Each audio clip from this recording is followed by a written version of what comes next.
আমাদের dynamic leader, আমার mentor গোল্লায়ন sir, Sajidur Rahman ডালিম স্যার আমাদের উত্তরবঙ্গের গার্জিয়ানের মতো হয়তো বাসায় আমাদের মা বাবা আমাদের টেক কেয়ার করে। এই বগুড়াতে আমার কেউ নাই, এখানে আমার কোনো রিলেটিভস নাই, কেউ নাই। তারপরে উনি আমাকে এমন ভাবে আগলায় রাখছে বা এমন অবস্থার মধ্যে রাখছে যে আমার মনে হয় না যে আমি বাসায় নেই। হয়তো আমার বাবা মাও এতটুকু কেয়ার আমার বাসায় করে না, কারণ ওখানে তো আমি বাসায় থাকি না, আমি ঠিকভাবে তো বাসায়ও থাকি না, বাইরে দিয়ে বেশি থাকতে হয়। তো এইখানে আমি বাইরে থাকলেও স্যার আমার খোঁজ খবর নিচ্ছে, আমি কোথায় আছি, আমি কি করতেছি, আমি খাইলাম কিনা, আমার বাসার কি অবস্থা, বাসায় সব ঠিকঠাক যাচ্ছে কিনা। তো এরকম খোঁজ খবর অনেক গার্ডিয়ানই তো আমাদের নেয়। সেক্ষেত্রে আমাদের স্যার আমাদের খোঁজ খবর নিয়ে যাচ্ছে আমাদের কাজের ক্ষেত্রে।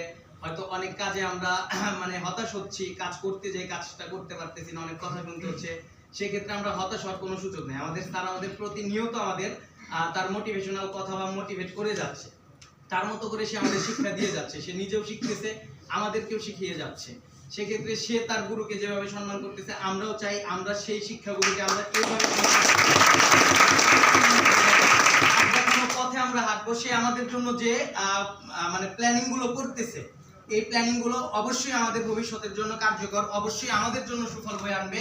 আমাদের অন্য কোথাও যাইতে হবে না। আমি এইটা হারে হারে টের পেয়ে গেছি বা 100% গ্যারান্টেড এইটুকু যে আমাদের অন্য কোথাও দৌড়াতে হবে না, অন্য কোনো দিকে আমাদের বাস্তবায়ন করতেছে, ধীরে ধীরে সবই হবে। আমাদের কে ভাববে ভাই, আমাদের জন্য কে ভাববে যে আমাদের গাড়ির দরকার, আমাদের বাড়ির দরকার, কে এতটুকু গুরুত্ব আমাদের প্রতি দিবে? উনি আমাদের জন্য ভাবছে, উনি আমাদের জন্য নির্দিষ্ট একটা এরিয়া তৈরি করতেছে যেখানে আমরা কি পাবো না।